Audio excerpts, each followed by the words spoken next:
Want to use Metamask's cool features but keep your existing crypto stash from Trust Wallet? Let's move it. First, open your Trust Wallet app.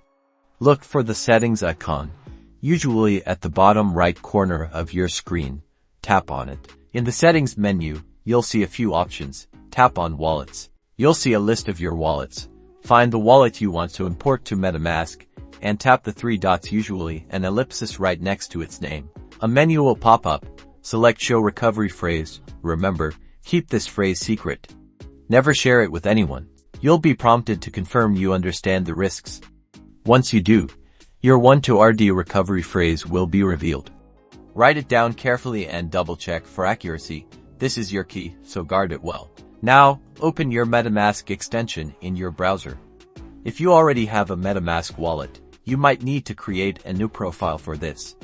Look for the Import an Existing Wallet option, usually visible when setting up a new wallet. You'll be asked to enter your secret recovery phrase. Carefully type in the 1-to-RD phrase you wrote down from Trust Wallet, making sure the words are in the correct order. Next, create a strong, new password for your Metamask wallet. This password secures your wallet within Metamask. And that's it. Click Import and Metamask will import your wallet from Trust Wallet. You should now see your crypto balances within Metamask. Remember to keep your recovery phrase safe.